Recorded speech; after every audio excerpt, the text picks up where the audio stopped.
도대체 아라비아로 가서 이 은둔 생활 3년 뭘 했는가? 성경은 말하지 않아요. 그러나 학자들은 말하기를 바울은 그곳에서 3년간 구약 성경을 가져가서 철저히 연구했다고 말해요. 다메섹에서 만난 예수, 과연 그분이 이스라엘 조상이 기다려온 구약에서 말한 그 메시아인지를 구석구석 살펴가면서 창세기 있었던 말라기까지 살피고 연구했다는 사실입니다. 마침내 바울은 온 영혼이 떨리는 환희에 찬 감격을 경험했어요. 온몸이 전율하는 감격이 있었어요. 그리고 목이 터져라, 목청이 터지도록 소리를 질렀는데, 그것이 오늘 본문 1장 2절의 고백이에요. 이 복음은 하나님이 선지자들을 통하여 그의 아들에 관하여 성경에 미리 약속하신 것이다. 여기 성경은 신약 성경이 아닙니다. 바울이 이 편지를 쓰고 있을 때는 구약 성경밖에 없었어요. 선지자들을 통하여, 하나님이 선지자들을 통하여 그의 아들에 관하여 구약 성경에 미리 약속하신 것이다. 그것을 발견한 거예요. 예수님이야말로 구약 성경에서 선지자들을 통해서 미리 약속하신 온 인류와 이스라엘과 자기 조상들이 기다려왔던 메시아, 바로 그 메시아인 것을 바울이 발견한 거예요. 3절 4절 육신으로는 다윗의 혈통에서 나셨고 성결의 영으로는 죽은 자들 가운데서 부활하사 능력으로 하나님의 아들로 선포되셨으니 곧 우리 주 예수 그리스도시니라. 길가에서 자기를 만나주신 그 예수님이 그토록 그가 기다려왔던 다윗의 혈통인 메시아 그리스도인 것을 확인한 거예요. 여기에 바울이 무너졌어요. 무너진 기간이 하루가 아니고 3년이 걸렸어요. 사람 자기를 내려놓고 무너지는데 참 쉽지 않아요. 그렇죠? 저를 봐도 그래요. 저를 봐도. 우리 주님 앞에서 무너져야 됩니다. 거기에 살 길이 있어요.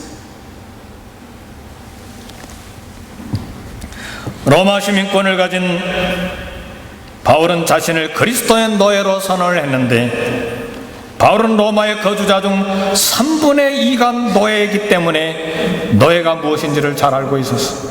너의 삶은 시간도 미래도 비전도 없어. 주인의 재산은 오직 주인을 위해서만 존재해야 돼. 그런 노예로 자기를 고백한 것은 자기 생명을 주님께 바치겠다고 하는 결단입니다. 중요한 것은 삶의 목표를 발견했다는 사실이에요. 생명을 바쳐서 열정적으로 살아야 될 이유를 발견한 거예요. 삶에 정말 충만한 의욕을 발견한 거예요.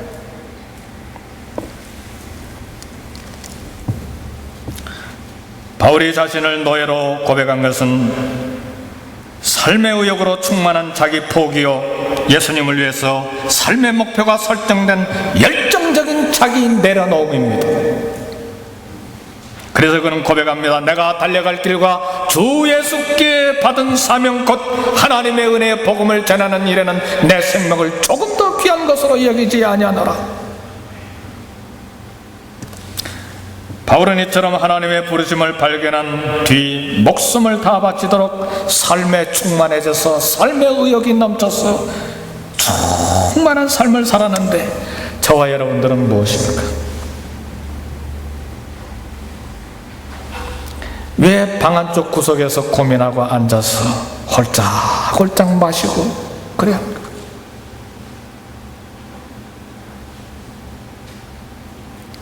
그러나 오늘 우리에게 복된 소식이 있습니다. 기쁜 소식이 있어요. 남아공에서 들려오는 한국 8강보다 더 좋은 기쁜 소식이 있어요.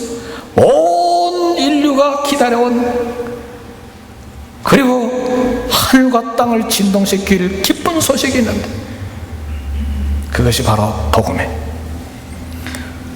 본문에서 1장 6절에서 바울은 말합니다. 너희도 그들 중에서 예수 그리스도의 것으로 부르심을 받은 자니라. 바울이 부르심을 받은 것처럼, 로마 교인들이 부르심을 받은 것처럼, 오늘 우리도 예수의 것으로, 저와 한 사람 한 사람이 예수의 것으로 부르심을 받았다는 사실입니다. 이것이 오늘 저와 여러분들에게 복음입니다. 아멘. 예수님이 우리의 주인이시라면 우리 모두가 예수님의 소유요 예수님의 종들입니다. 사도만 예수님의 종이고 목사와 선교사만 예수님의 종인 것이 아니에요. 오늘 예수 그리스도를 주님으로 고백하는 우리 모든 성도들이 다 예수 그리스도의 종들입니다. 따라서 나도 하나님이 부르신 목표가 있어요. 내 삶에도 확실한 목표가 있어요. 하나님께서 내게 주신 삶의 목표가 분명한 사람들이에요. 너희는 너희의 것이 아니라 값으로 산 것이 되었으니 그런즉 너희 몸으로 하나님께 영광을 돌리라. 부르심의 목적이요 삶의 목표를 오늘 바울은 우리에게 제시하고 있습니다. 제가 우리 성도님들 부를 때 사랑하는 성도 여러분 한 번도 해본 적이 없는 것 같은데, 오늘은 사랑하는 성도 여러분 주님의 이름으로 사랑합니다. 왜요? 우리 주님이 여러분들을 사랑하세요. 존귀하고 보배롭게 사랑하십니다. 왜요? 나 한 사람 한 사람 하나님의 소유로 부르심을 받았기 때문에 존귀하고 보배롭습니다. 우리 자신을 스스로 그리스도의 종으로 고백해야 될 분명한 이유가 여기에 있습니다. 로마서 14장 8절 9절에 우리가 살아도 주를 위하여 살고 우리가 죽어도 주를 위하여 죽나니 그러므로 사나 죽으나 우리가 주의 것이라. 이를 위하여 그리스도께서 죽었다가 다시 살아나셨으니 곧 산자와 죽은 자의 주가 되려 하심이니라. 예수님이 왜 죽었다가 살아나신 줄 아세요? 기초적인 어린아이의 신앙 고백은 내 죄 용서하시고 나 구원받아 천국 가도록 하기 위하여, 이게 기초적인 어린아이의 초보 신앙 고백이에요. 지금의 우리의 고백은 왜 예수님이 죽었다가 살아나셨는가? 산자와 죽은 자 주가 되시기 위하여. 그래서 저와 여러분들은 예수님을 나의 주인으로 고백하는 것입니다. 예수님을 주님으로 고백하는 자마다 예수님의 종들입니다. 이미 부르심을 받았어요. 삶의 목적이 분명합니다.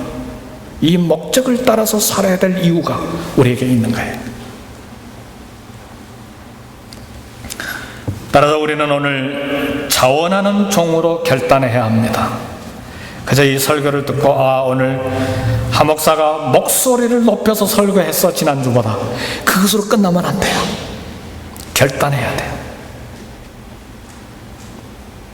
자원하는 종으로 결단해야 돼요. 오늘 하나님은 우리가 그리스도의 사랑 때문에 자원하는 종들이 되기를 원해요. 구약 성경에 보면 안식년에 자유하게 되는 종들이 있어요.